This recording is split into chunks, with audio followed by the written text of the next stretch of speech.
What I got, you can't buy.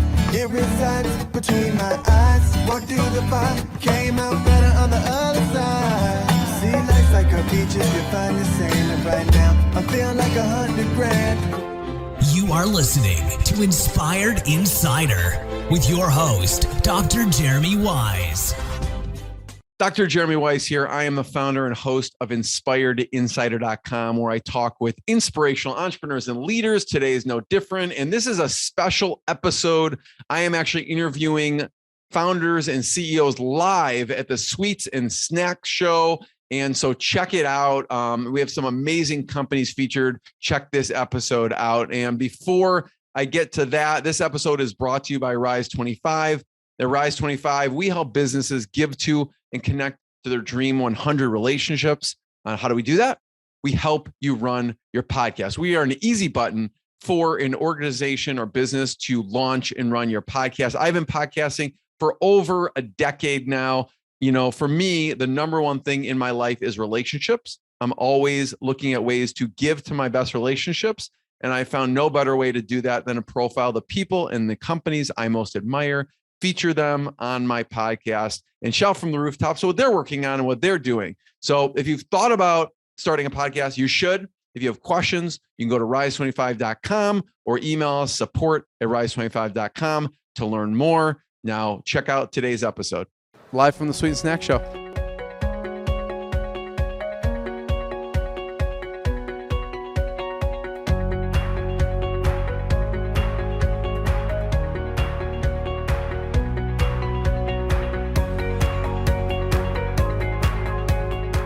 Jeremy Wise here. We're live at the Sweets and Snack Show. I'm here with Chris of Chocolate Moonshine. And Chris, tell people about your company and some of the products.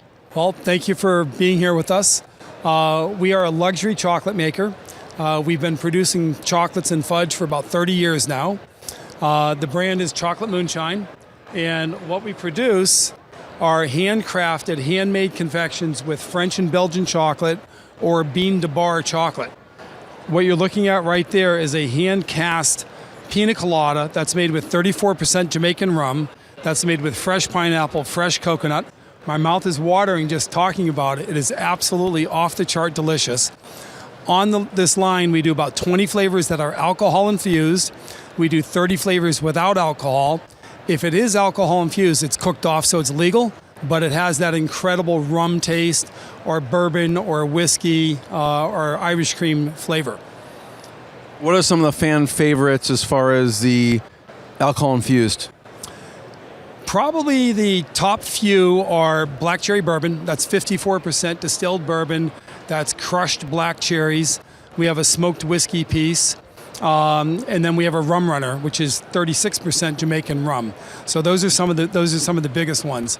And we create different collections with the alcohol. We have one that's the boozy collection, which is our top 10 booze flavors.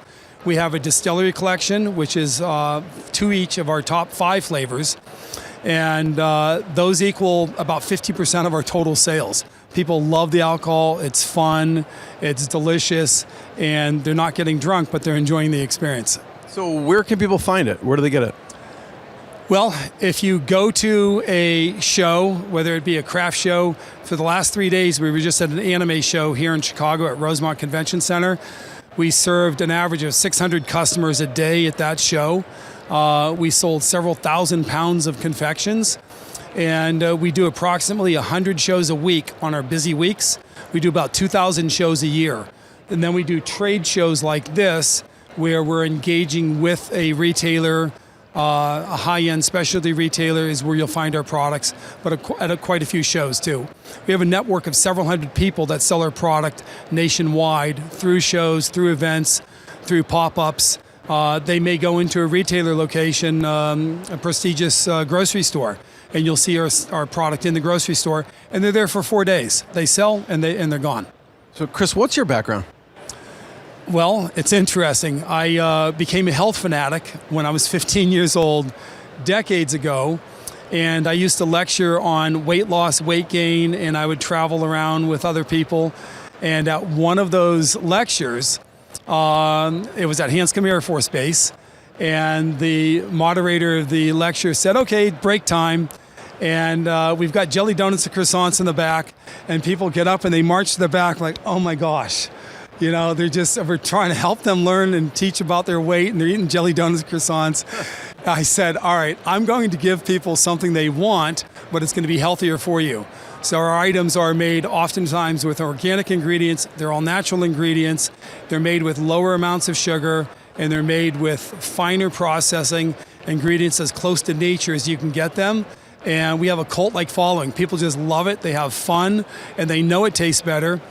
One of the secrets of what we do is there are multiple flavor profiles in the item. So, for example, our dark almond moonshine truffle bar has about 2,000 flavor notes. A typical truffle might have 1,000 flavor notes, and you have 6 different types of fat in that bar. So when somebody is going to buy an ice cream cone, they're buying an ice cream cone because it's satisfying to the brain. But in this case, they're getting the butter from the cream, they're getting the butter fat from the butter, they're getting butter fat from different chocolates inside it, they're getting the butter fat from a crushed almond paste, and you put all that together, it goes and it hits the brain one after another, and because it's all natural, no additives or preservatives, it melts away on the palate. And they're like, wow, that was an incredible experience.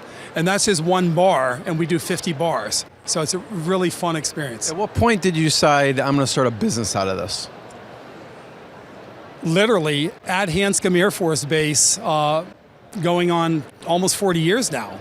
I decided right then and there I was going to open up a chain of gyms, and I was going to be in the health field, and I opened up a chain of candy stores. And I had stores in Cape Cod, I had them in Pennsylvania, and this is what we do now, and I love it. We're opening our first franchise in St. Martin soon. We're opening in other countries, and we expect to open about 100 stores over the next couple of years. I want to talk about some challenges, also proud moments. Let's start with some challenges. This doesn't seem like an easy business, especially in the summer maybe. I don't know. I don't care what business anybody's in, there's going to be challenges. You literally need to put your shoulder down, keep focused, move straight ahead, forget the noise. When I started out, we had one of the biggest chocolate companies in the world come to us at a show. It looked like we were giving away $100 booths at the show. And they said, are you big enough to supply? And everybody knows the company. And I said, hell no, but whatever fudge I do sell them, the best damn fudge they ever had. They laughed, they came over and they said, we want to do business. I subsequently sold them hundreds, if not millions of pounds of fudge. And they came in and they said, well, we need to do we want a co-manufacturing agreement, and we wanted to inspect your facility. And they came in, I'm 20 some years old, and I could write a book. I mean, everything that could possibly go wrong went wrong. And the guy says at the end of the audit, he goes, you do realize you failed, right? I go, oh yeah, I know. And but he liked the fact that we had a trainable, teachable spirit. And he said, we're going to get you some help, and we're going to show you what needs to be done. And that started us on a whole nother path. We now can deal with world-class retailers and people that without their help in the beginning, I would have never been able to do that. So that was one of the challenges just in the beginning. What's a proud moment or a couple proud moments that stick out? There's quite a few. We have been voted the best fudge in the world. It's been featured in Candy Industry Magazine. We were on Good Morning America recently with this line. We just did, I think, our 24th appearance with QVC over the last probably 5 months. And we're building 2 more plants. And we've hired 250 people from the Bosnia-Herzegovina-Serbia war when that was taking place. And I was saying, how am I going to get all the people to make all this candy? Next thing you know, somebody comes in and said, do you need any staff? We have 250 people we're trying to employ. I hired them all, hired more. So those are just good, heartfelt, beautiful things. I work part-time as a missionary, and we take a portion of what we do now, and we support orphans and build churches and water wells and help so many people. And without the blessings of the business, I couldn't do those things. So it just, at the end of the night, when you go to bed and it's midnight and you're getting up early, you don't mind when you know people are being benefited. It's exciting. Chris, thanks for sharing your story. Where can people find out more? Where should they go online to check it out? Well, we have chocolatemoonshine.com, and they can order on chocolatemoonshine.com. We'll be on QVC June 4th. We'll be on QVC June 8th again. And this is fun. And you'll see us if you go to an event. We're at about 2,000 events a year. And just look for us in grocery and different places for special events. ChocolateMoonshine.com. Check it out. Thanks, everyone. Thank you. What I got, you can't buy. It resides between my eyes. Walked through the fire, came out better on the other side. See, life's like a beach if you find the sailing right now. I'm feeling like 100 grand.